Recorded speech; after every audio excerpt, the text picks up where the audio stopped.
안녕하세요. 이제부터 여러분들과 함께 1시간 넘게 이제 LMTC 교육을 통해서 하나님의 귀한 사역들을 어떻게 감당하고 있는지 잠깐 말씀을 드리고자 합니다. 먼저 저희가 인사부터 해야 되겠죠? 저희는 2013년도에 파송을 받아서 이건 태국 치앙마이로 나온 윤기환 또 엄태순 선교사입니다. 여러분들처럼 LMTC 교육을 받고 준비하다가 어느 날 갑자기 결심을 붙이고 이곳으로 나왔습니다. 그것이 기회가 어떤 기회를 저희들에게 줬는지 잠깐 들어보실게요.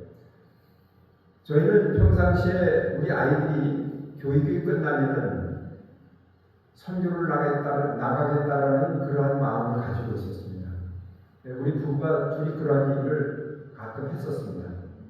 그랬는데 마침 우리 아들이 미국서 대학원을 마치고 이제 6월 달에 미국서 취직까지 했어요. 그래서 저희가 결심을 이제 실행을 해야 되겠다 생각을 하고 목사님께 말씀을 드리고 이제 치앙마이로 오게 됐는데, 원래는 저희가 이곳으로 오려고 했던 것이 아닌데 갑자기 이곳으로 오게 됐습니다.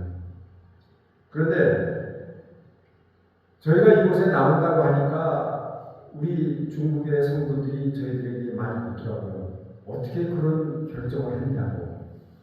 왜냐하면 저희 아이들이 결혼도 안 했고요. 또 저희 어머니가 계셨거든요. 아직도 계시죠.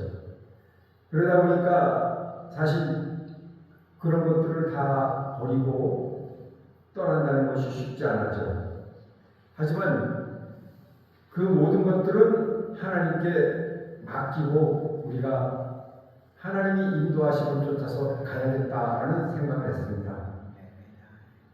그때 저의 마음은 아브라함이 갈 바를 모르고 주님의 말씀을 쫓아서 길을 떠났던 것처럼 그러한 심정이었을지도 모릅니다.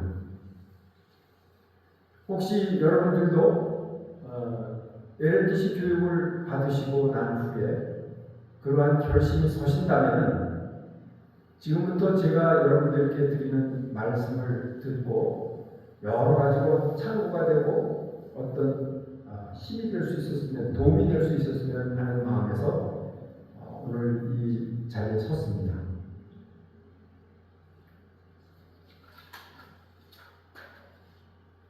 먼저 성경 한 구절 보고 시작하겠습니다.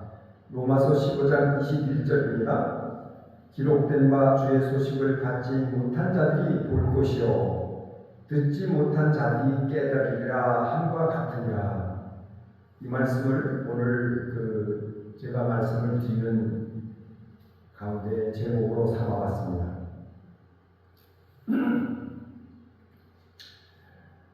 저희들은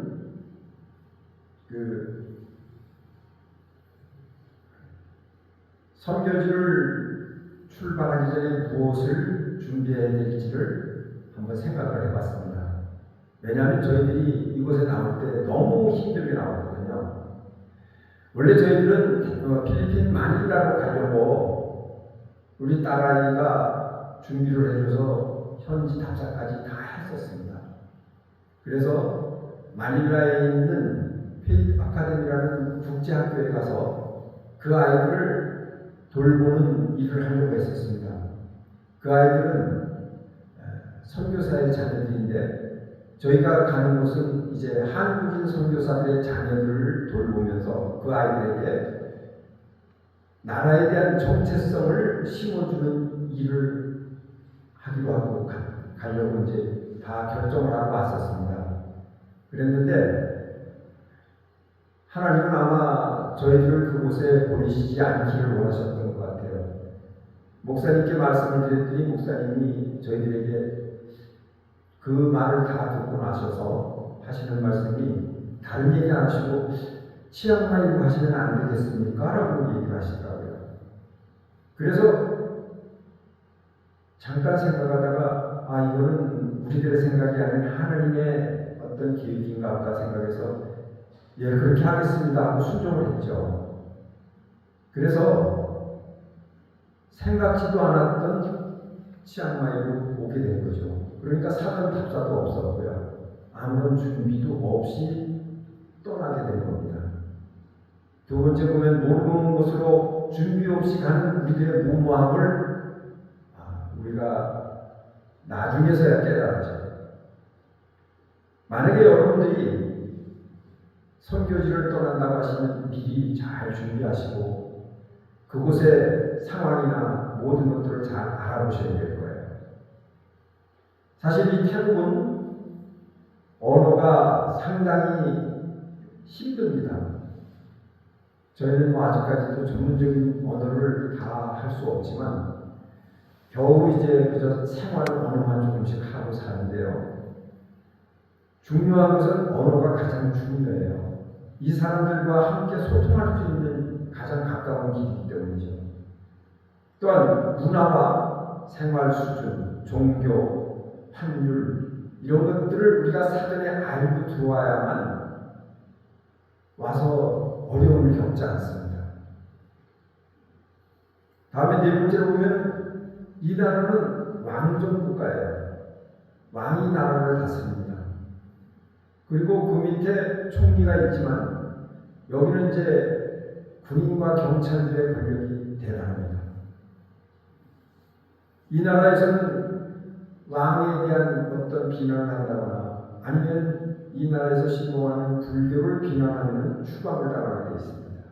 그만큼 이 나라의 그 불교는 상당한 위치에 있어요. 그 다음에 다섯 번째로 보면 왕과 부처와 하나님은 동격이다라고 제가 이렇게 썼는데요. 보면은 왕도 부처도 하나님도 똑같이 이들이 말하는 그 이름은 프라자입니다. 우리 하나님은 창조주 하나님이신데 이들에게 뭐라고 설명을 할 수가 없습니다. 하나님이라는 이름이 그냥 이 사람들이 말하는 왕과 부처와 같은 이름으로 다 불려지기 때문에 하나님을 우리가 소개하는 일이 쉽지 않죠. 그리고 또 한 가지, 원래 불교는 분야들이 없습니다. 그런데 여기는 힌두교가 같이 섞여 있어가지고 윤회선을 신봉합니다. 그래서 나에게 잘하는 것은 내가 고마워할 게 하나도 없어요. 누가 나에게 잘한다, 도움을 준다, 무엇을 베푼다, 이 사람들은 전혀 고마워하지 않습니다. 왜 그러면 그건 네가 복 받는 길이잖아, 이렇게 생각을 해요. 그렇기 때문에 그런 것들을 모르고 맨 처음에 왔을 때는 참으로 힘이 빠지고 허무할 때가 많죠. 다음에 일곱 번째로 말하지 않으면 절대 도와주지 않는다. 이들의 문화입니다.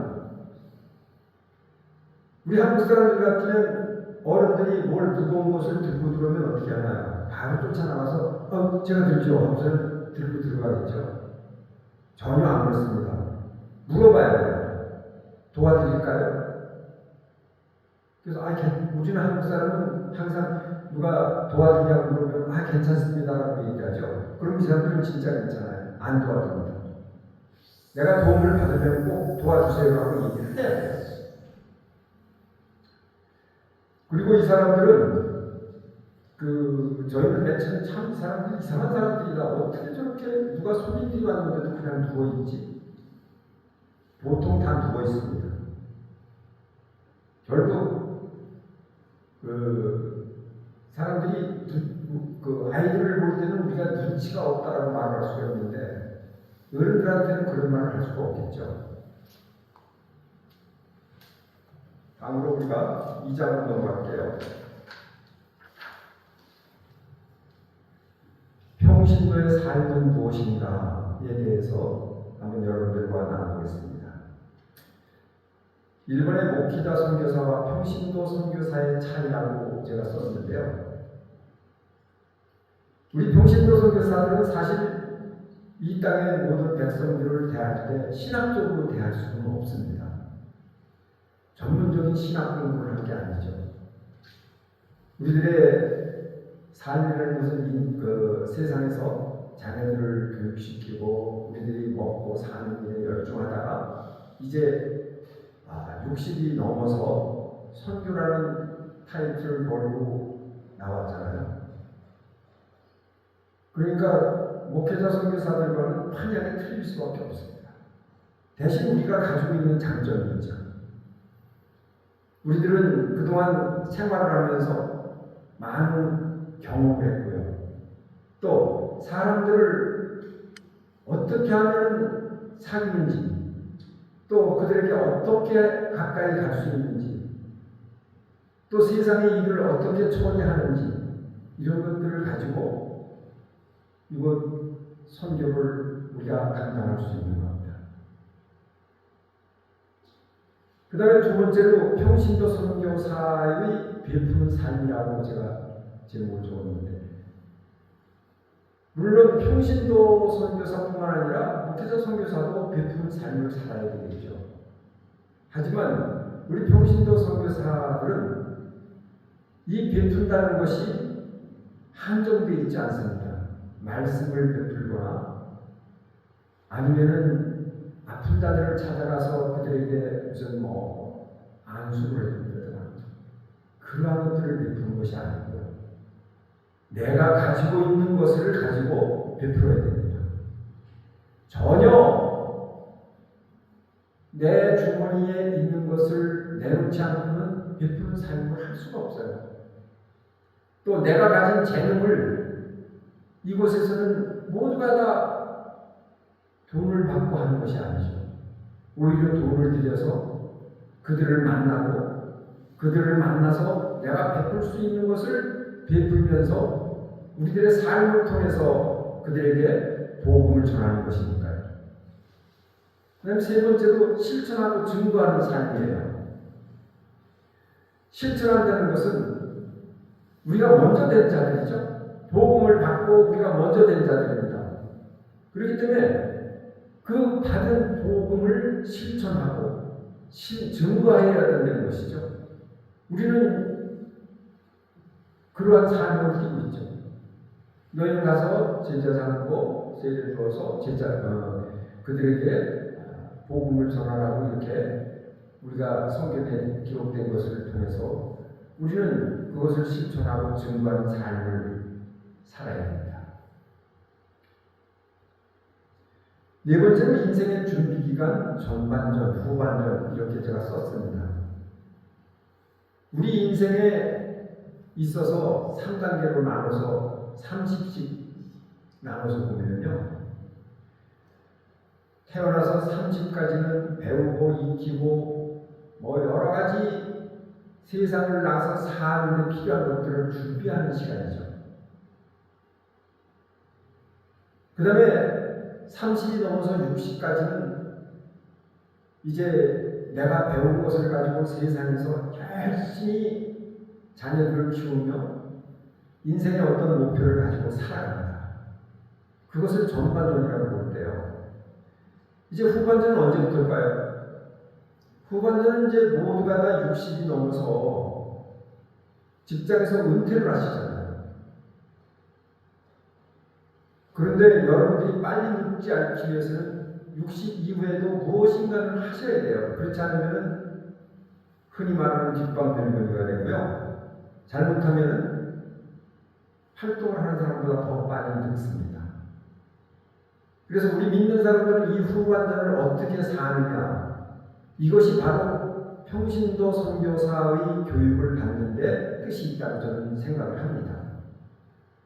이제 여러분들이 평신도 선교사 훈련을 받고 후반전을 아름답게 꾸밀 수 있다고 하면은 그것은 아마 더없이 아주 의미 있는 그러한 삶이 될 겁니다. 그 다음에 다섯 번째, 점수 관리의 지혜라고 했죠.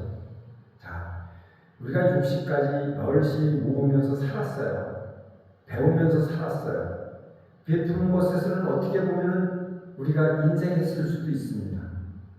하지만 우리가 60이 되는 그 기간, 전반전의 기간을 우리는 모으고 하나님의 은혜 가운데 많은 복을 받고 살았는데 이제 그것을 과연 어떻게 관리하느냐, 먼저 벌어놓은 점수를 어떻게 까먹지 않고 잘 관리할 수 있냐. 우리가 운동을 보면 알 수 있죠. 6번째, 공격이 최선의 방어라고 제가 하는 것은 바로 그것을 얘기하는 것입니다. 축구를 하는데 계속 수비만 하면 언젠가는 골을 먹게 되어 있습니다. 질 수밖에 없죠. 그래서 운동하는 사람들은 공격이 최선의 방어다. 공격이 최선의 방어다. 그러면 어떻게 하는 것이 공격일까요? 이제는 60까지 살면서 여러분들이 배우고 익히고 모아놓은 모든 것들을 풀어야 됩니다. 그렇게 하면서 우리는 60부터는 우리들의 모든 재물을 어디에 쌓느냐? 천국에 쌓는 거예요. 천국에 쌓으면서 하나님이 인도하시는 삶을 살면은 그때부터는 여러분들의 삶은 굉장히 의미 있는 삶이 되고 굉장히 복된 삶이 될 겁니다. 여러분들이 나가서 실제로 선교지에서 한 생명을 구했을 때 그 기쁨은 말이 못해요. 천만금을 줘도 그 기쁨은 맛볼 수가 없습니다. 그래서 공격이 최선의 방어라는 말을 했습니다. 그 다음에 7번째로 1등이 아닌 함께라는 말을 제가 했는데요. 우리 평신도 선교사들은 독단적으로는 결코 할 수 없습니다. 저희가 여기 나와서 매번 고백하지만 하나님은 우리들의 연약함을 아시고 항상 돕는 자를 붙이시더라고요. 내가 무슨 일을 하겠다고 계획만 하고 앉아있으면 결코 돕는 이가 나오지 않아요. 그런데 이거 하나님이 시키는 거니까 해야지 하고 시작을 하면 참 기적과도 같이 우리를 돕는 분들이 나오더라고요. 함께 하는 겁니다. 함께. 나 혼자가 아니라, 나 혼자 1등을 하는 것이 아니라 함께 해서 다 같이 1등이 되는 겁니다. 그 다음에 8번째요. 재물과 지식과 재능의 기부로 뿌리고 심고 가꾸는 삶이라고 했어요. 이것이 우리가 후반전에 인생을 사는 데 가장 키포인트가 되는 곳이라고 저는 생각합니다. 물론 설교지에 나와 있으면 내 가진 재물을 다 내려와야 되겠죠. 하지만 지식과 재능이라는 것은 사람마다 배운 지식의 양이 틀리고요. 가진 재능이 다 틀려요. 그런데 하나님께서는 우리 인간들을 설교지에 보내서 그 어떤 일을 시키고자 하실 때는 분명히 능력을 주세요. 이것은 제가 경험을 했기 때문에 여러분들에게 자신있게 말씀을 드리는 겁니다. 전혀 해보지 않았던 일도 하게 하셔요. 할 수 있다는 것은 뭡니까? 믿음이에요. 내가 하나님이 이거 시켜서 나 이거 할 수 있어. 내가 하는 게 아니야. 라고 생각하고 시작을 할 때 저는 여기서 참 기적과 같이 모든 일을 잘 이뤄냈습니다. 그리고 뿌리고 심고 가꾸는 삶은 우리가 농사꾼들이 씨를 뿌릴 때 어떻게 하나요? 이 씨가 나지 않으면 하고 걱정하나요? 아닙니다. 그냥 뿌리고 심은 다음에는 그저 물 주고 가꾸다 보면은 열매는 맺게 돼 있잖아요. 그 열매는 누구의 소관이냐? 성령님의 소관이에요. 우리들은 뿌리고 가꾸는 삶으로서 끝나는 겁니다. 여러분들이 복음을 어디 가서 전하면서 할 때도 이 사람이 과연 하나님 앞으로 돌아올까? 걱정하시면 한마디도 할 수 없습니다. 하지만 그들에게 무조건 복음을 뿌리고 심고 잘 가꾸면 언젠가는 그 사람이 하나님의 자녀로 돌아온다는 겁니다. 그 다음에 세 번째로 볼까요?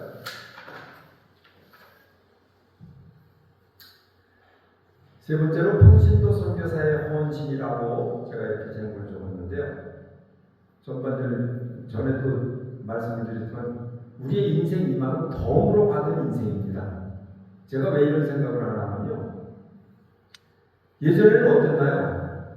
우리 한국 사람들 그렇게 오래 못 살았잖아요. 그죠?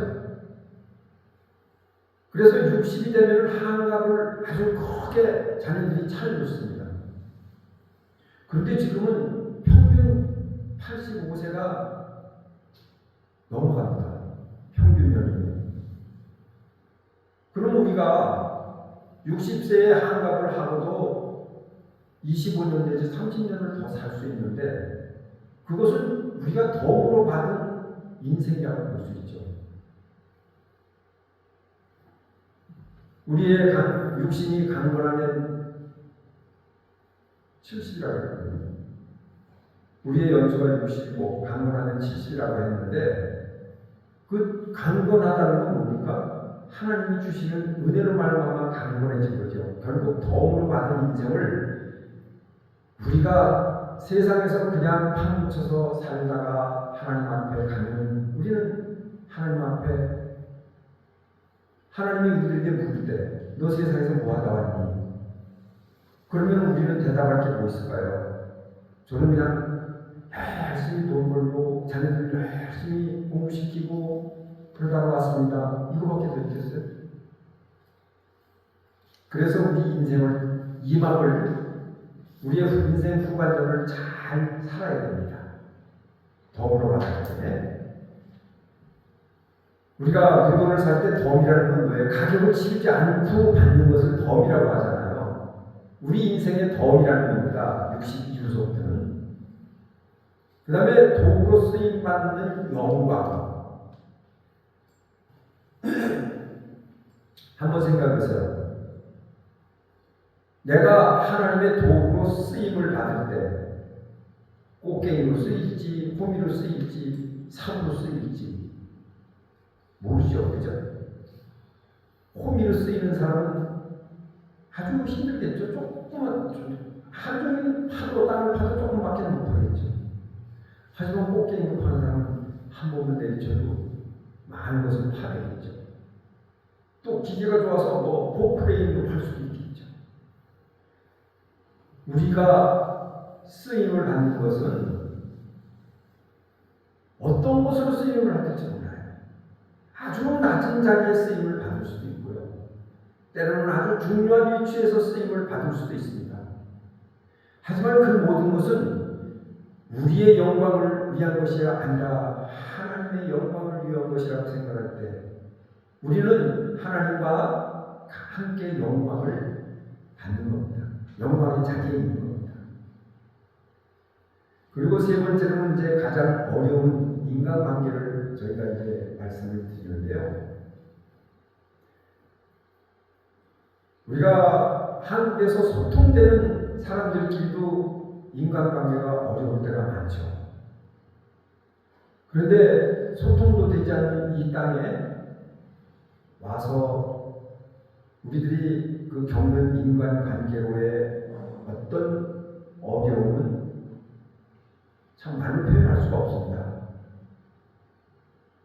하지만 우리가 선교사라는 이름이 아니면 화를 내고 때로는 따지기도 하고 때로는 네가 잘못했다, 내가 잘했다 할 수 있겠죠. 하지만 그렇게 할 수 없잖아요. 우리는 복음을 전하러 온 사람들이기 때문에 그들에게 우리의 어떤 그 나쁜 모습을 보여준다면 그것은 결코 바람직하지 못하기 때문에 10번이고 20번이고 우리는 우리 마음속에 성령님이 항상 인도해 주시길 바라면서 참고 또 참아야 되는 경우가 많습니다. 그 다음에 네 번째, 찬양의 불편함, 언어의 소통, 이런 것들을 제가 적었습니다.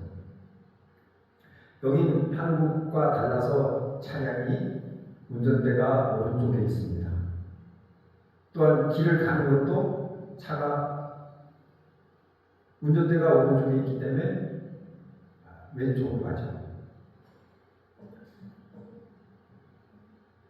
아주 간단한 것 같은데 상당히 어렵습니다. 그래서 한국 사람들이 여기 한 3개월씩 살러 오시는 분들은 보면은 불편해도 차를 못 사요. 차를 구해서 타다니까 상당히 힘듭니다.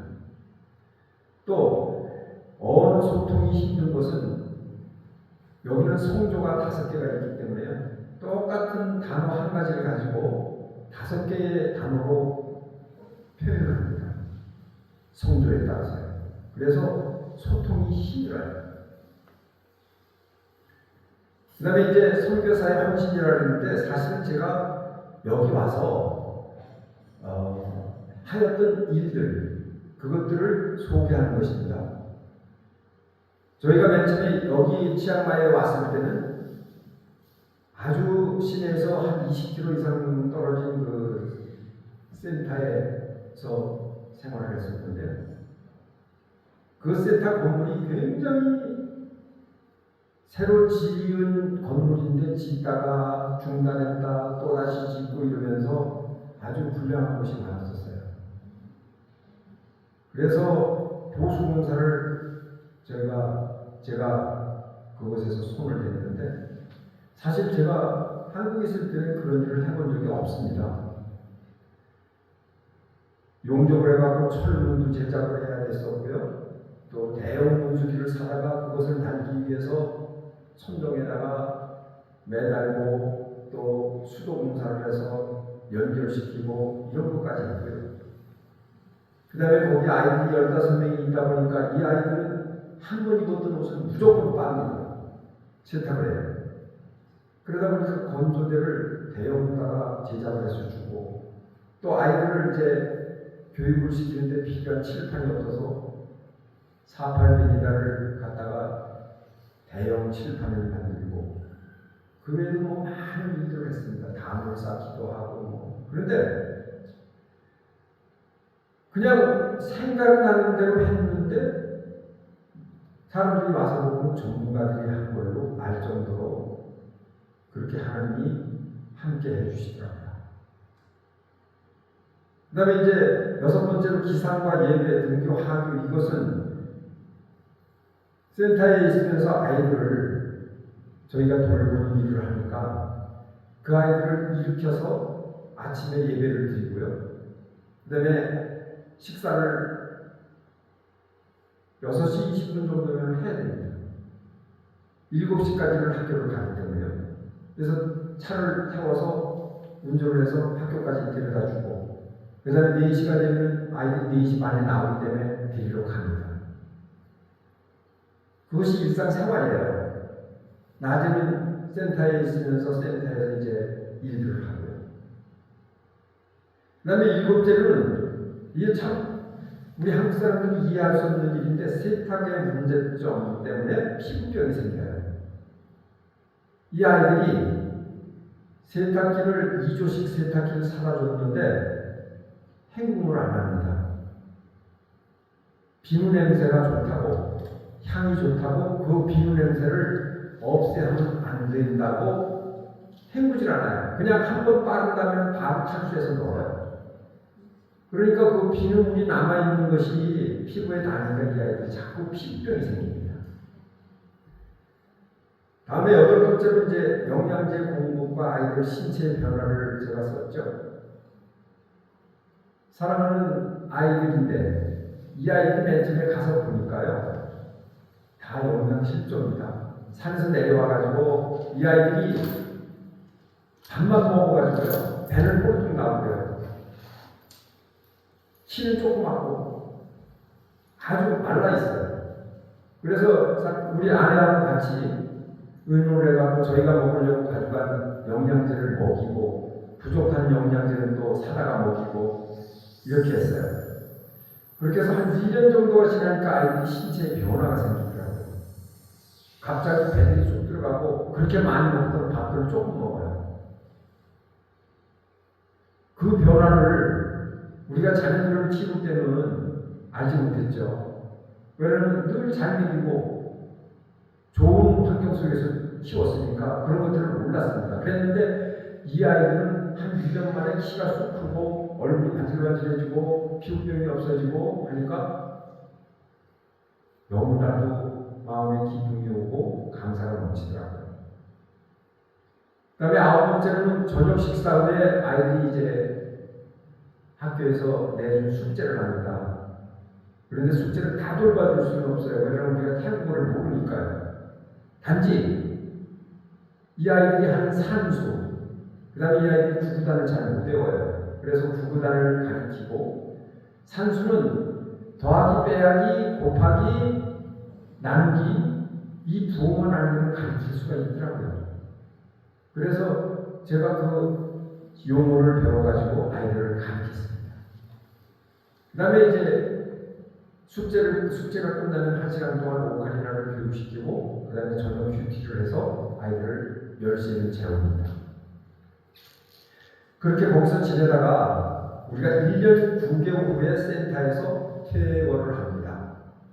이제 담임 목사님께서 이제 거기서 그만 일하시고 나오세요 해서 이제 저희가 나왔죠. 그런데 우리가 나와서도 늘 아이들을 생각을 했어요. 그런데 그 아이들이 서로가 15명이 5개 종족이에요. 얘네들이 언어가 다 틀려요. 어떤 말다툼이 생기면은 얘네들이 태국어가 부족하니까 자기네 종족 말로 싸우는 거예요. 소통의 어려움이 많죠. 무엇을 시키면은 태국어가 어눌해서 잘 못 알아듣는 수도 있고, 또 지네들끼리 같이 연합해서 해야 되는 일인데 소통이 안 되니까 어떤 애는 일을 하고 어떤 애는 일을 안 하고 이렇게 되죠. 바벨 그 12번째 조합듯이 그것들을 보면서 바벨 그 구약에 나오는 바벨탑의 사건이 생각나더라고요. 언어라는 것이 이렇게 사람을 막기도 하고 소통도 하고 때로는 발전도 시키는데 이것들이 안 돼서 우리도 역시 소수민족 아이들이나 똑같이 언어가 소통이 안 되니 참 어렵구나. 그때는 그렇게 생각을 했습니다. 다음이요. 네 번째로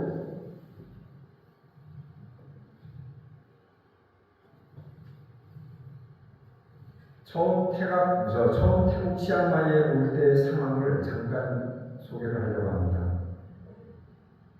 처음에는 제가 시작할 때 말씀드렸지만 무계획으로 왔기 때문에 굉장히 무모함을 나중에 느꼈고, 그 다음에 두 번째는 치앙마이는 휴양도시입니다. 여기는 관광도시가 아니에요. 그래서 서양 사람들, 유럽 사람들이 엄청 많이 와 있습니다.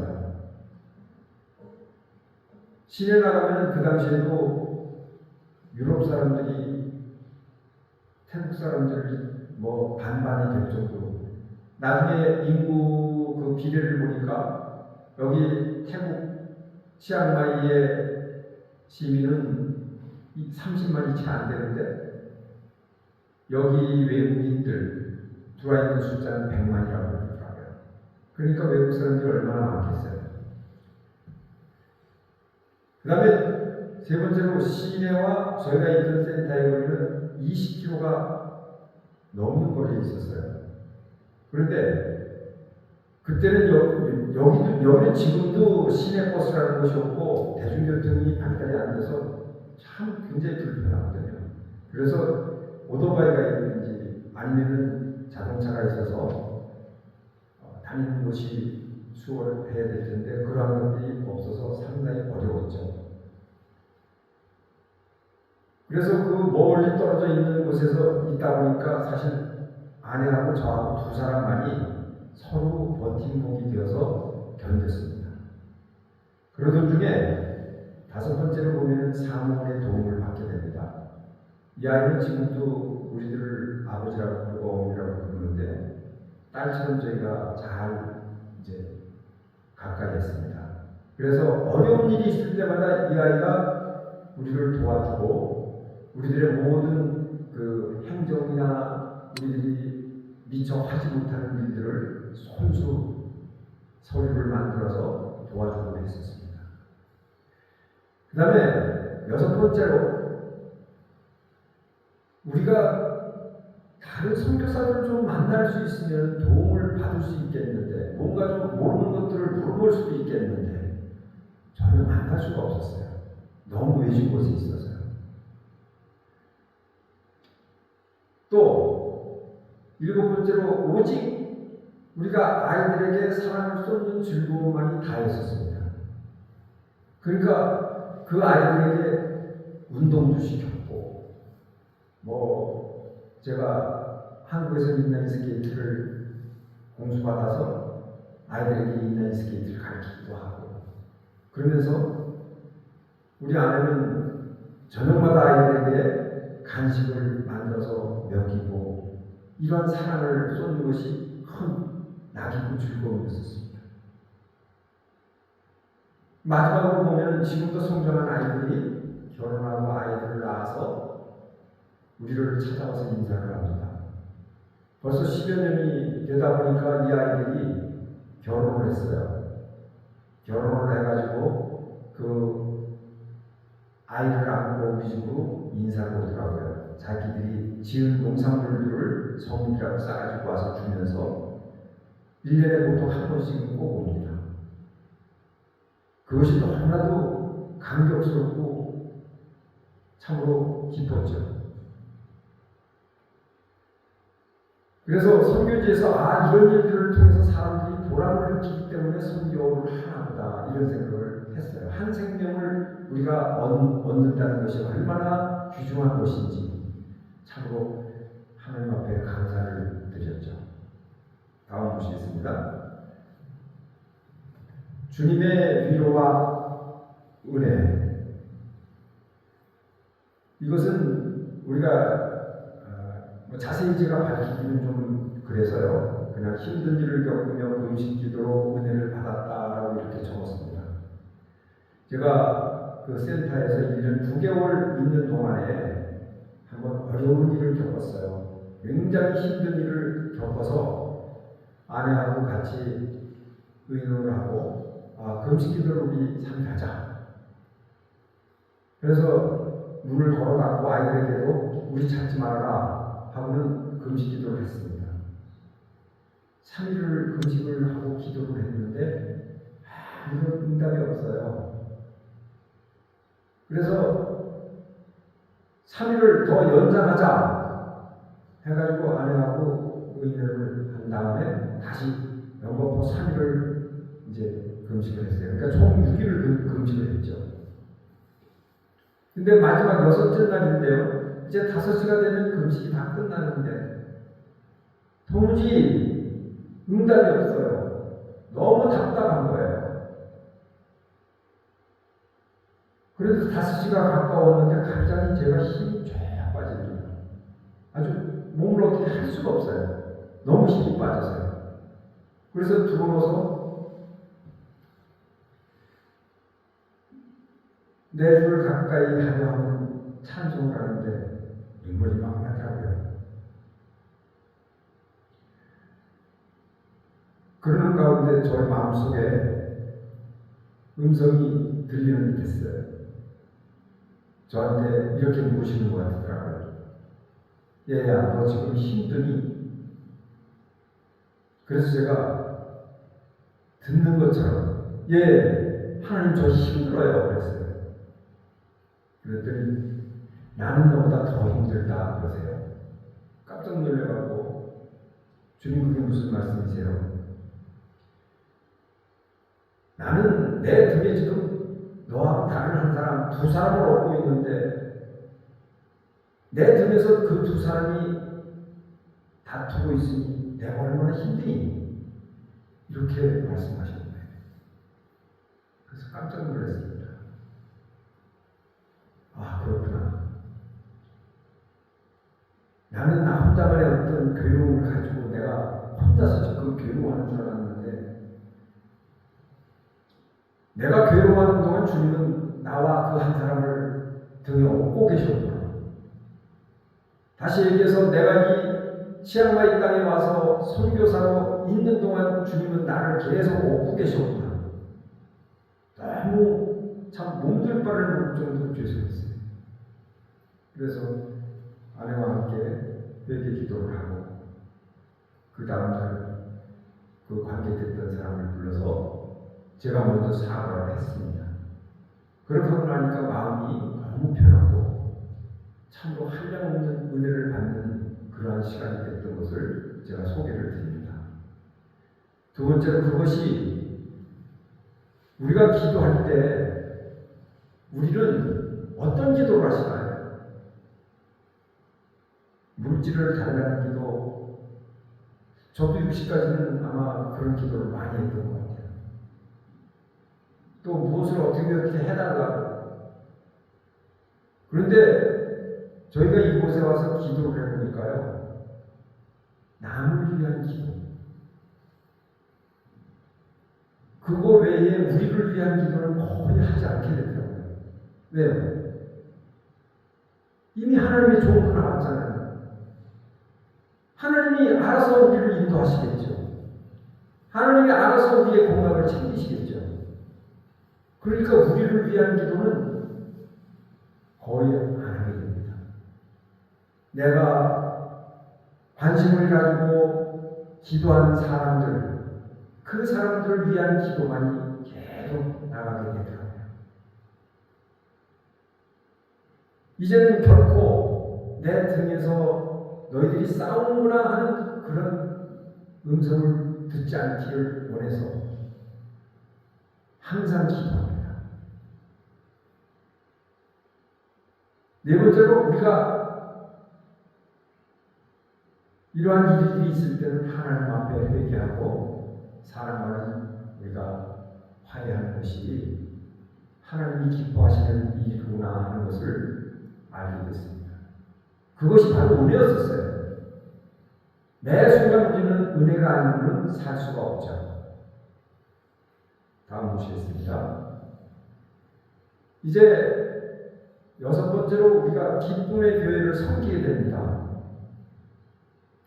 물론 센터에서 1년 9개월 있다 나와서 산족 사역을 하고 개인적으로 이것저것 1년 넘게 거의 1년 6개월 정도를 저희가 사역을 했습니다. 밖에서. 그러다가 이곳 산사이에 기쁨의 교회를 건축을 하고 이제 이 기쁨의 교회 헌당식을 하게 됩니다. 2016년 7월 7일에 이 교회 헌당식을 하기 위해 그 앞전에 우리 중부교회에서 선교팀이 한 30여 명 왔고요. 그 다음에 목사님은 이제 하루 전날 7월 7일 헌당 예배를 드리는 하루 전날 7월 6일 날 오셨어요. 그래서 헌당 예배를 드리고 그 다음에 이제 가시면서 저희들에게 공항에서 부탁을 하시더라고요. 장로님, 권사님, 이제는 이 기쁨의 교회를 잘 섬겨주시고 부흥시켜 주십시오라고 부탁을 하시더라고요.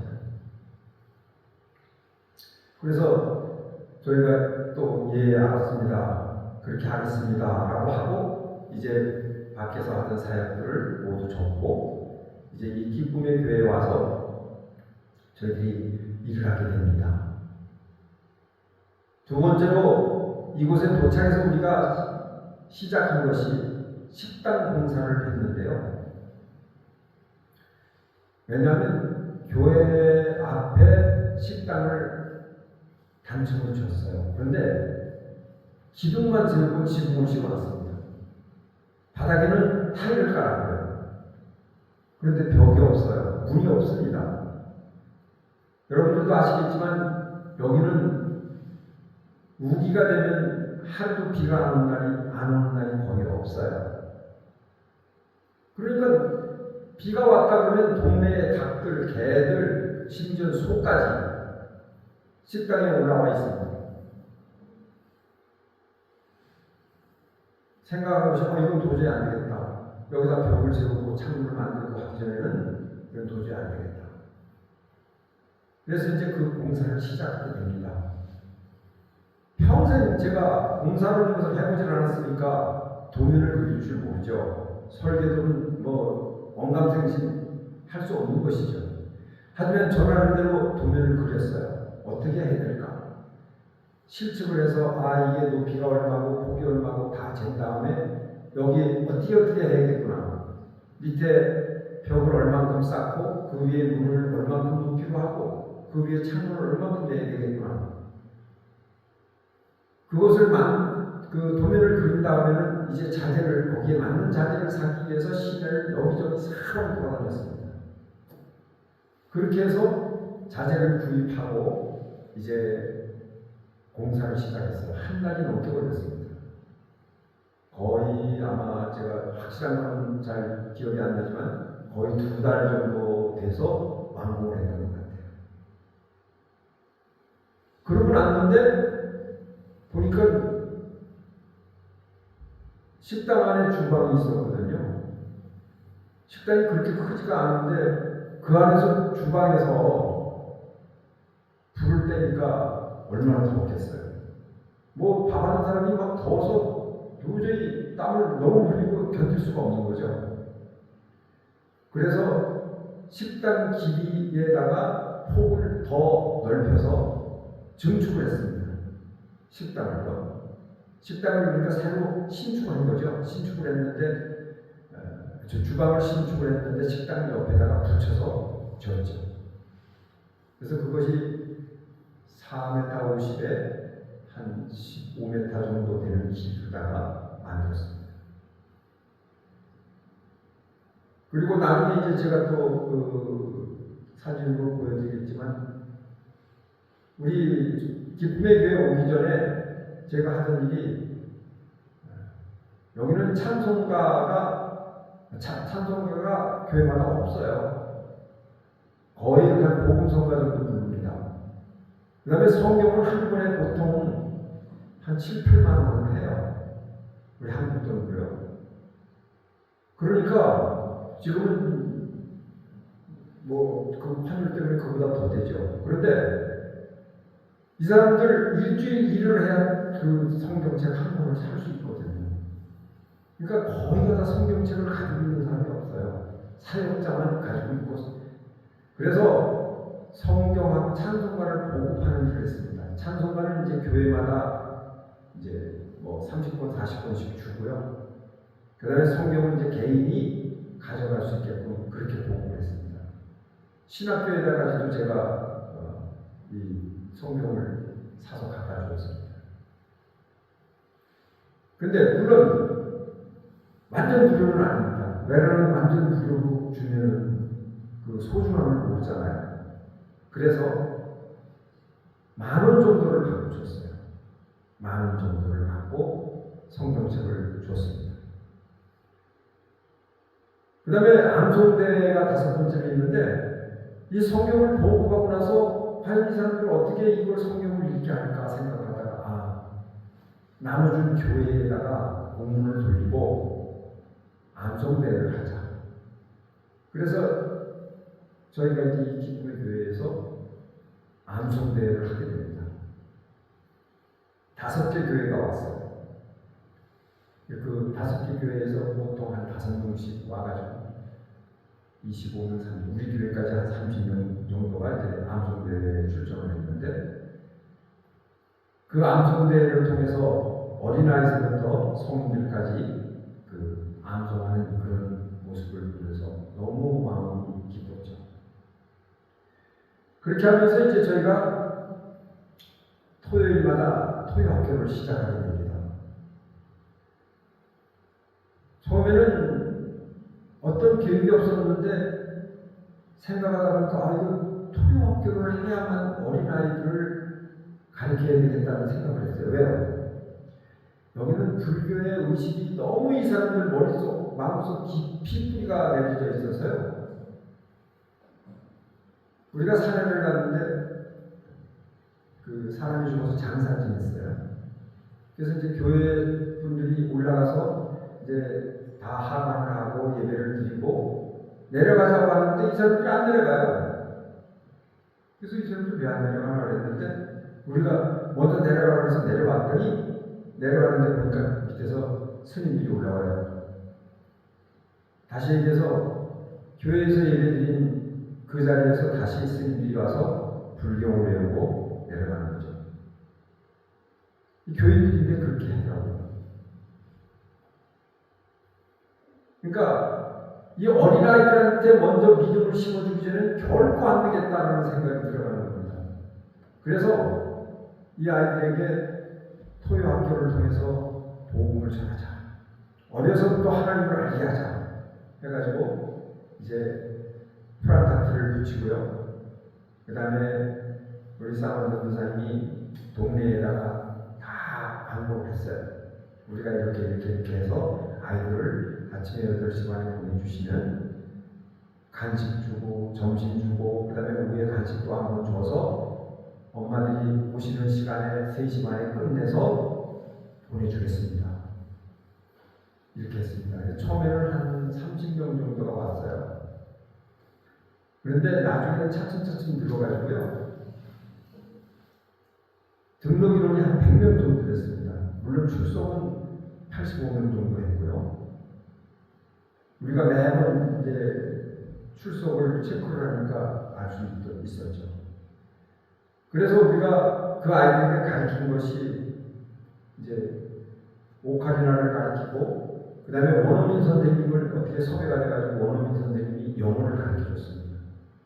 그 다음에 제가 한국어를 가르치고 그 다음에 우리 집에서 대학원까지 보낸 그 딸이 있는데 그 딸이 지금 중국어 교사예요. 그래서 그 중국어 교사니까 아이들을 중국어를 가르칠 수 있잖아요. 그래서 그 중국어를 가르치고 또 피아노를 가르치고 또 만들기를 하고 아이들에게 그리기를 시키고 이렇게 합니다. 시간은 맨 처음에 무조건 오면은 8시 반에 예배를 드립니다. 아이들에게 말씀을 전해요. 사모님 목사가 그렇게 하고 나머지는 이제 돌아가면서 수업을 하죠. 그래서 오전에 간식을 한번 주고 난 다음에 12시에 점심을 주고 그 다음에 점심 먹고 나서 1시간 끝난 다음에 다시 간식을 또 줍니다. 뿐만 아니라 이제 7번째 보면 어린이 전도 협회에 협력을 받았다고 되어 있는데 우리가 한 학기가 3개월인데요. 그 3개월 동안을 어린이 전도 협회에서 와서 아이들에게 성경 다시 얘기해서 여름 성경 학교를 한 거죠. 3개월 동안. 그때 아이들이 그 어린이 전도협회에서 교사가 3명이 와서 이제 아이들을 그렇게 가르쳤는데 반응이 너무 좋았어요. 또 8번째로 실로폰하고 피아노 건반을 구입했다고 되어 있잖아요. 이 실로폰은 여기서 살 수가 없었습니다. 그래서 제가 한국 나갔다가 그것을 사가지고 들어왔고요. 10개를요. 15개를 구했는데 그 다음에 피아노 건반을 여기서 10개를 샀습니다. 그래서 아이들에게 피아노를 가르치기 시작했어요. 피아노를 가르치는 것은 전문인이 없기 때문에 여기 우리 교회에 반주하시던 그 아가씨가 있었는데 그 아가씨를 이제 얘기해서 이제 가르치게 했고요. 나중에는 이제 우리 합동 측 선교사는 아닌데 굉장히 협력을 많이 해주신 분이 있어요. 통합 측 선교사신데 우리 딸하고 나이를 갖고 처녀였었습니다. 처녀 선교사로 와 있었어요. 그런데 그 장신대에서 피아노를 전공했더라고요. 그래서 그분한테 이제 부탁을 해서 피아노 교육을 함께 시켰죠. 그 다음에 9번째입니다. 이 아이들을 가르치는데 필요한 것이 각종 교재하고 공책, 그 다음에 학용품 구입이에요. 왜냐하면 여기서 음악 공책을 사려고 하니까 음악 공책이 너무 사기가 볼 수가 없어요. 음악 공책을. 이 아이들은 학교에서 음악을 따로 잘 가르치지 않습니다. 이론을 가르치지 않아요. 그래서 박자도 모르고 또 뭐 쉼표, 음표 전혀 모릅니다. 개 이름을 읽을 수도 없어요. 그래서 음악 공책을 제가 한국서 한국을 갖다가 그대로 그걸 카피를 해가지고 공책을 제공을 했습니다. 그 다음에 영어 공책도 결국은 여기서 우리가 제공을 해서 만들고요. 한국어 공책도 제공을 해서 만들었죠. 그 다음에 중국어 공책도 만들어서 주고요. 그렇게 안 하면 아이들을 교육을 시킬 수가 없으니까요. 그래서 처음에 아이들이 입학을 할 때 입학금을 300바씩 받았는데 300바씩 이제 10,000원, 지금은 12,000원 정도 되는데요. 그걸 받아서 아이들한테 주는 것은 1,000바씩 가까운, 다시 얘기해서 한 4만 원 가까운 돈을 줍니다. 학용품을 줍니다. 생연필, 연필, 그 다음에 공책, 또 각종 교재, 가방 다 줍니다.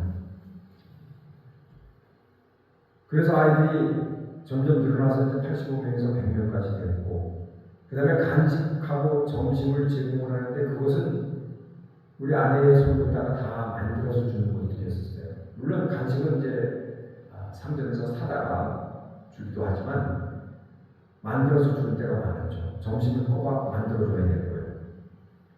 이렇게 하다 보면 3시 반쯤 되면은 이제 어머니들이 교회 문 밖에 나와서 기다리고 있습니다. 다 오토바이 타고 오시거든요. 그럼 오토바이 타고 와서 앉아서 기다리고 있다 이제 아이들이 나오면 다 오토바이 태운 채로 이제 갑니다. 그런데 저희들은 노리는 것이 그겁니다. 그들이 교회를 스스럼 없이 왔다 갈 수 있게 하는 것. 언젠가는 이들에게 복음이 들어가서 교회를 들어올 때 어색하지 않게 들어오게 하기 위해서 그런 일들을 함께 하게 된 거죠. 그리고 교회 추가 공사를 하게 됩니다. 이 교회가 2층인데 캐노피가 없다 보니까 벽에 비가 오면 벽을 타고 물이 내려와서 창문 안으로 들어와요. 그렇게 해서 바닥이 완전히 무슨 논바닥처럼 물이 보입니다. 그래서 캐노피를 해서 닫고요. 그 다음에 계단을 올라가는데 계단이 너무 가파르고 위험해서 보조 손잡이를 만들고, 그 다음에 물바지를 아주 조그맣게 만든 거예요. 이 지붕, 큰 지붕 위에다가 한쪽 면으로 그 빗물이 흐르는데요. 50mm 한 개를 달아놨더라고요, 배수구를. 그러니까 물이 물을 따지지 못하고 전부 다 폭포처럼 넘쳐서 그냥 떨어집니다. 물바지는 다 망가지고요. 그래서 그것을 새로 만들었습니다. 그 다음에 이제 14번째로는 아이들이 늘어나니까 교실이 적어가고 할 수가 없어요. 그래서 교실 확장을 하기 위해서 식당과 교회 사이에 있는 벽을 뜯어내고요. 그 식당 벽을요. 식당과 교회를 연결시켰습니다. 그래서 5m에 14m를 늘렸습니다. 그 다음에 이제 우리 토요학교 아이들과 우리 교회의 청년들이 아니죠. 중고등학생들이죠. 그 아이들을 이제 장학금을 주기 시작했습니다. 15명 정도를 장학금을 주는 것이 쉽지 않은 일이지만 1년에 2번씩 그것을 해야만 했었어요. 지금도 아쉬운 것은요. 우리가 코로나 때도 아이들을 계속 토요학교를 했거든요. 그랬는데 제가 22년도에 수술을 받느냐고 갑자기 한국에 나갔다가 들어오면서 22년도 말까지 했습니다. 근데 23년부터 23년 2학기까지 했네요. 그렇게 하고서 가을서부터 못했어요. 그리고 24년도에 이제 교사 보급이 안 돼가지고 교사가 공급이 안 돼서 결국 지금까지 못하고 있습니다. 지금 이제 교사를 구하고 있는데 이것은 우리 기도의 제목입니다. 교사를 구하고 지금 영어 선생님은 해주시겠다는 분이 생겨서 다행인데 그 외에 다른 교사들이 없어요. 그 다음에 여기 선교사는 아니지만 우리와 같이 어떤 그 평신도 선교사로 오신 장로님이 계시는데 그분은 여기 1년에 6개월만 계시고 나가셔요. 그런데 그분이 플룻을 가지고 와서 우리 교회 청년 셋을 이제 플룻을 교육을 시키고 지금 이제 플룻을 아이들이 이제 기초 단계의 실력이지만 웬만한 찬양을 합니다. 그 다음에 우리 교회에서 자랑할 수 있는 것이 대학생들을 우리가 육성합니다. 전액장학금을 주기도 하고요. 이렇게 해서 지금 3명 정도를 우리가 이렇게 후원을 하면서 인재 양성을 하죠. 우리 사무엘 전도사님도 지난 11월 13일 날 신학대학원을 졸업했어요. 원래 수업은 지난해 3월달에 다 끝났는데 여기는 졸업이 바로 되지가 않습니다. 따로 합니다. 그래서 11월 13일 하필 제가 장인어른 소천하시는 바람에 나간 사이에 졸업을 해서 제가 같이 참가를 못했습니다. 이 모든 것들을 제가 생각하면 할수록 이것은 기적에 가까운 일들이었어요. 나의 능력이나 어떤 나의 재력이나 나의 재능이나 능력으로 한 것이 아니거든요. 오직 하나님의 도우심으로 말미암아 된 것들입니다. 마지막으로 우리가 코로나 때 보시면요, 사람들은 모두가 다 하던 일들을 멈췄어요. 그런데 우리는 이 코로나가 오히려 생각해보니까 위기가 아닌 기회더라고요. 그래서 사무엘 전도사와 함께 의논을 해가지고 여기 동사무소에다가 얘기를 해서 형편이 어려운 가정 15가정을 좀 뽑아달라고 하자 이렇게 했습니다. 그래서 150가정을 뽑아달라고 해서 150가정 명단을 받았어요. 그리고 이제 쌀하고 라면을 이제 준비를 했습니다. 라면 한 박스와 쌀 5kg짜리 한 개를 이제 다 봉지에 담아서 150개를 굽고 놨어요. 그렇게 하고 이것을 돌려주는 날인데 깜짝 놀란 것이요. 여기 동사무소 공무원들이 3명이 나와서 그 사람들이 사람들을 봐줘요. 접수를 해주는 거예요. 그리고 앰뷸런스가 와서 대기를 하고 있어요. 혹시 모를 일을 대비해서요.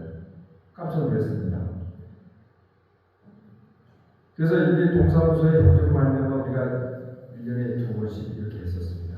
그리고 마지막으로 이제 우리 교인들을 지금 한 5년째 7가정을 선정을 해가지고 처음에는 4가정으로 시작이 됐는데 이것이 이제 잠깐 늘어났죠. 식량 지원을 하는 프로젝트를 합니다. 굉장히 어렵고 또는 육신이 많이 불편하고 또 결손 가정이고 이런 가정들을 골라서 이제 7가정을 식량 지원을 하는데 이 식량 지원을 하는 것은 쌀 10kg에 라면 30개짜리 한 박스, 통조림 10개짜리 한 박스, 그 다음에 계란 30개짜리 한 판, 그 다음에 식용유, 설탕, 조미료, 소스 이런 것들을 박스에다 딱 담아서 7집을 돌리는데 이 교인들의 집이 거리가 뚝뚝 떨어져 있어서 다 들고 나면 2시간이 넘게 걸립니다. 또 이 사람들이 일을 하고 들어온 다음에 받아야 되니까요. 우리는 6시부터 시작을 해도 한 9시쯤 돼야지 끝나서 집에 돌아갈 수가 있어요. 하지만 그것을 돌릴 때마다 저희가 느끼는 것은 감사함밖에 없어요. 그들이 갈 때마다 새로운 것들을 얘기를 해요. 다음 주에는요, 저희 시동생이 교회를 나갈 것 같아요. 아니면 또 우리 아이가 요즘 교회를 안 나가는데 저라도 얘를 데리고 교회를 나가야 될 것 같아서 그렇게 하려고 합니다. 너무나도 놀라운 소식들이죠. 아픈 사람들이 나았다는 소식은 그건 당연한 거고요. 하지만 이런 사역들이 한 번, 두 번에 끝쳐서는 될 수가 없는 일이잖아요. 저희가 만약에 이곳에서 모든 사역을 끝내고 나간다고 해도 누군가는 그 사역들을 계속 하기를 바라는 마음입니다.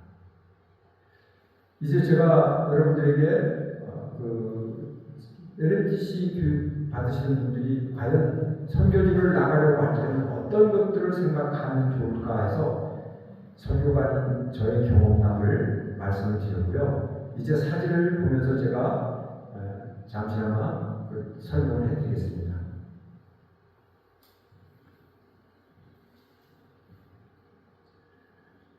처음에 보시는 사진은 매년 우리가 크리스마스 때는 초등학교를 방문해서 이렇게 선물을 주고 거기에서 복음을 전합니다.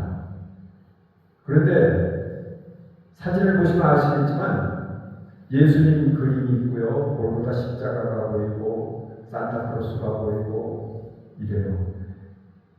이것이 그러면 지난 크리스마스 때 처음 있었던 일입니다. 지금까지는 가서 복음 전하고 그냥 선물만 주고 이러고 끝이었어요. 그런데 그 학교 교장 선생님이 우리가 그곳에 다시 또 찾아오는 걸 알고 학교 학생들한테 너희들 빨간 옷이 있으면 되도록이면 다 빨간 옷을 입고 와라. 그렇게 하고 앞에다가 임시로다가 부대를 이렇게 만들어 주셨어요. 그렇게 하고 이 아이들에게 이제 선물을, 복음을 전한다는 선물을 나눠주는 그런 행사를 한 거죠. 지금 나온 지붕이 있는 곳의 아이들은 이건 조그만 학교입니다. 그 위에 학교는 아이들이 전부 다 431명이고요. 요 밑에 아이들은 87명입니다. 많지가 않죠. 우리 깐 사모님이 아이들에게 이제 복음을 전하고 이제 성경 이야기를 풀어서 아이들이 재밌게 듣도록 그렇게 합니다.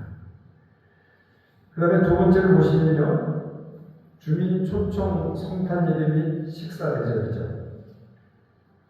이렇게 이분들에게 그 선물을 미리 준비해서 쌓아놓고요. 이건 이제 다 선물입니다.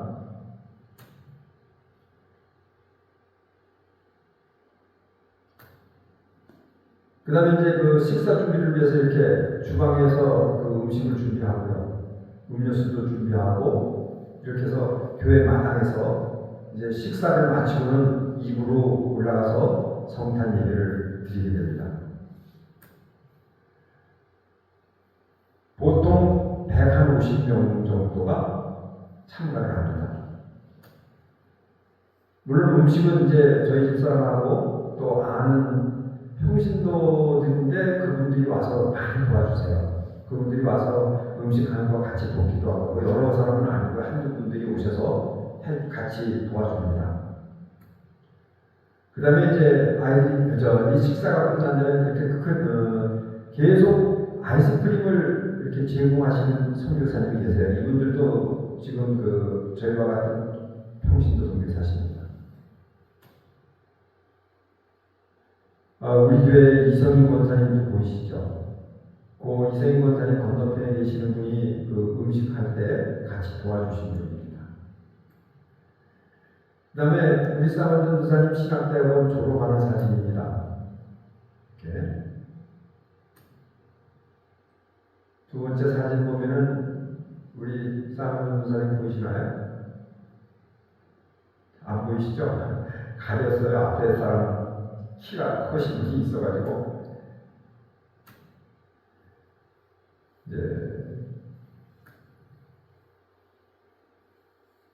여기에는 보이시죠? 맨 왼쪽에 여자 옆에 있습니다. 두 번째 줄 의자에 앉아있는 것도 같은 자리고요. 그 다음에 이제 우리 교회에서는 매년 한 번 내지 두 번 전교인 수련회를 갑니다. 이제 전교인 수련회를 하면 우리가 성찬식도 꼭 같이 하거든요.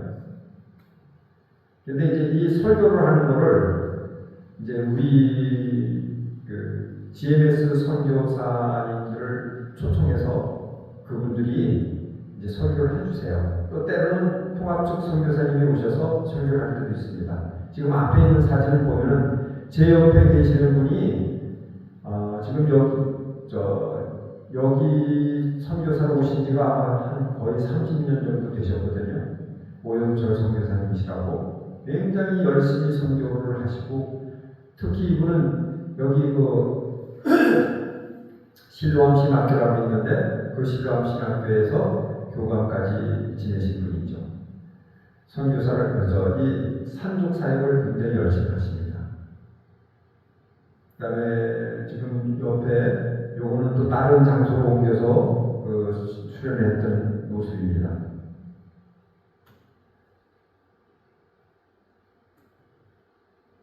네.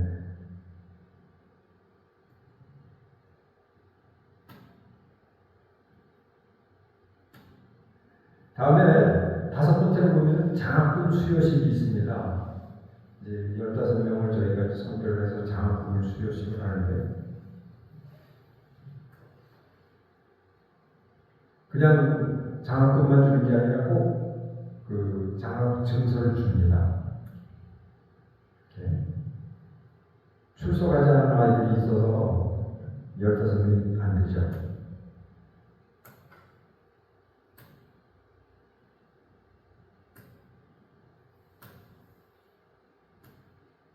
다음 이제 제가 말씀드렸던 교인 돕기인데요. 우리 사만튼 도사님 바로 옆집에 사는 어머니와 딸입니다. 근데 이제 어머니는 지금 69세시고, 그 다음에 딸은 40세, 지금 50세 가까이 됐는데 간호조무사로 일을 합니다. 이게 일주일에 하루나 이틀 나가서 일하고는 일을 못해요.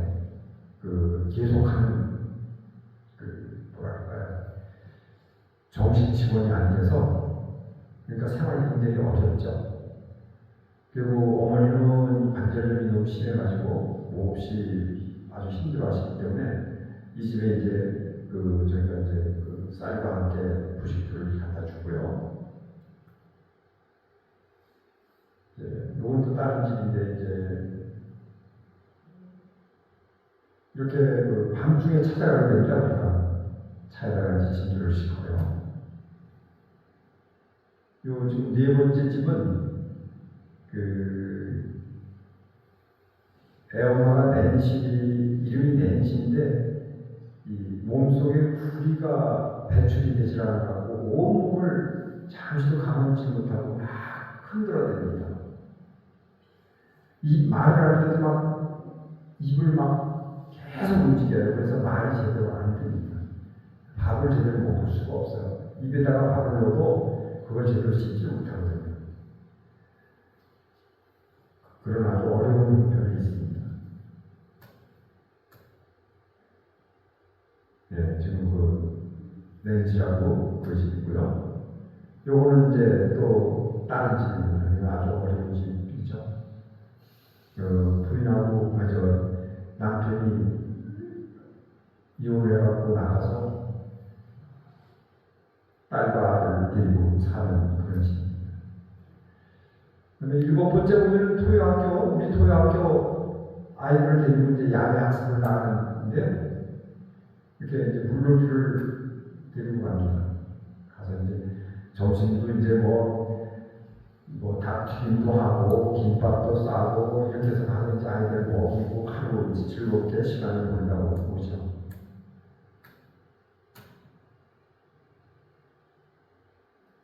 이 아이들은 아마 토요학교 하는 동안에 한 2번 정도 이렇게 야외 학습을 나가는데 아마 굉장히 기다릴 거예요, 이 시간을. 이렇게. 다음에 우리가 토요학교 할 때 천지창조라는 제목으로다가 이제 색종이를 적어서 첫날 하나님이 무엇을 만드셨는지, 그다음에 둘째 날 무엇을 만드셨는지, 이걸 하면서 이제 한 학기를 합니다. 그 처녀 선교사님이 오셔가지고 이것을 이제 해주셨어요. 여기 그 교사가 보이죠? 그 하얀 옷 입은 선생님이에요. 먼저 그 그림을 그리고 거기에다가 이제 색종이를 접어서 붙입니다.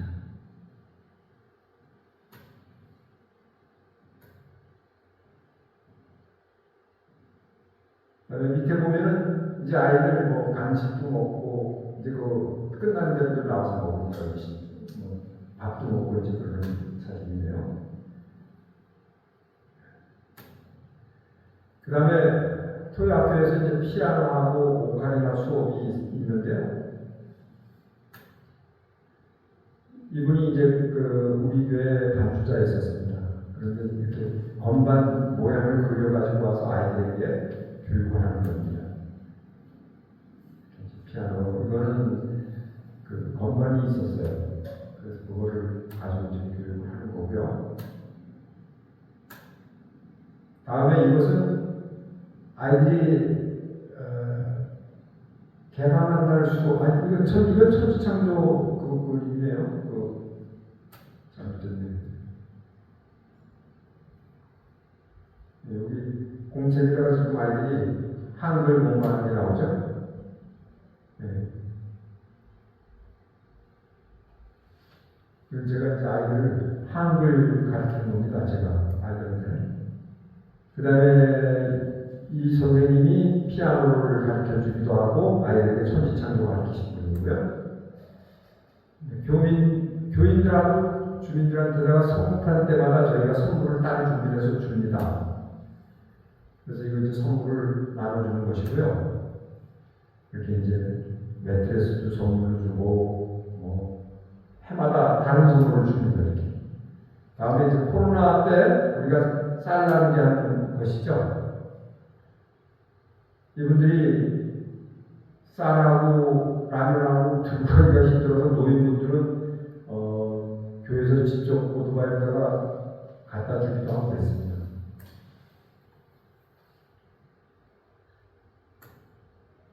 그 다음에 우리가 토요학교에서 제가 한국에서 올 때 모형 동력 항공기를 이제 사서 가지고 왔거든요. 그래서 그거를 한 학기 동안 오후 시간에만 만들었어요. 그래가지고 그것을 이제 다 완성시킨 다음에 여기 700명 경기장을, 그러니까 한국으로는 우리 공설운동장하고 비슷한 곳인데 그런 곳에 가서 이제 이 동료 블라이드를 날리는 그런 행사를 하고, 이 사진은 이제 그 동료 블라이드를 만드는 과정입니다.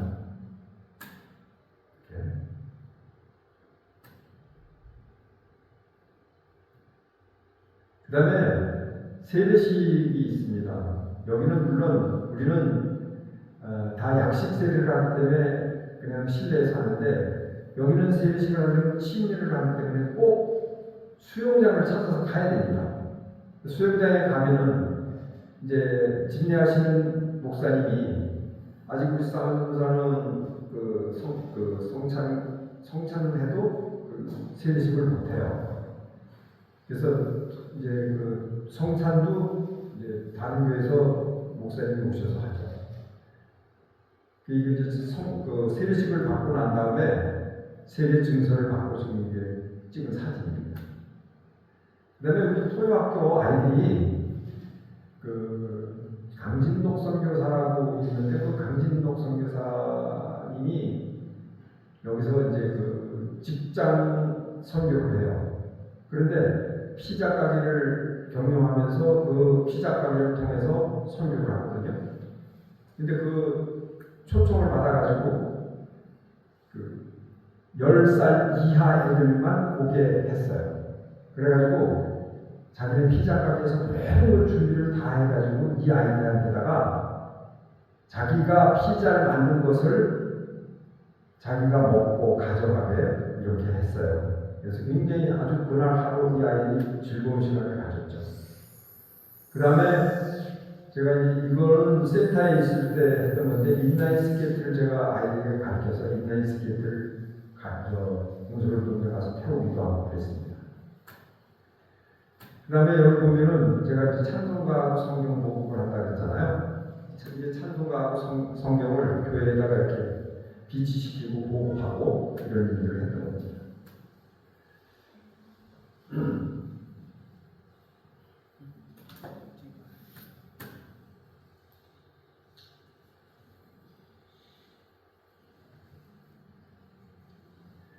이제 모든 것이 제가 LMC 교육을 통해서 여러분들에게 저희가 그간 이곳에서 경험했던 일들, 또 해왔던 일들, 이런 것들을 소개하면서 걱정되는 게 하나 있습니다. 결코 저희들의 자랑이 되지 않기를 바랍니다. 저희가 이것은 하나님의 은혜로 한 것이지 저희들의 능력이나 저희들의 재력이나 저희들의 재능이나 이런 것들을 갖고 한 것이 아니거든요. 한 가지 더 말씀을 드린다면 여러분들도 선교지에 나와서 선교사로 계실 수 있다면 분명히 하나님께서는 여러분들에게도 이런 능력과 은혜를 베푸실 줄로 믿습니다. 간단하게 기도하고 마치겠습니다. 하나님 아버지 감사합니다. 참으로 부족한 종이 주님의 귀한 사역을 하면서 참으로 주님께로부터 받은 은혜와 사랑과 놀라운 축복을 이 시간 사랑하는 LMTC 교육생들과 함께 나누었습니다. 하나님, 저들에게도 선교의 꿈을 꾸게 하시고 꿈에 그치지 아니하고 실천함으로써 하나님이 기뻐하는 백성들이 다 될 수 있도록 은혜를 베풀어 주시옵소서. 결국 이 시간이 자만이나 교만한 말이 나가지 않았기를 간절히 원하며 저들의 마음속에 그러한 것들은 모두 다 지워주시기를 주님의 이름으로 간절히 기도드립니다. 이 모든 말씀 우리 주 예수 그리스도의 이름으로 기도드리옵나이다. 아멘.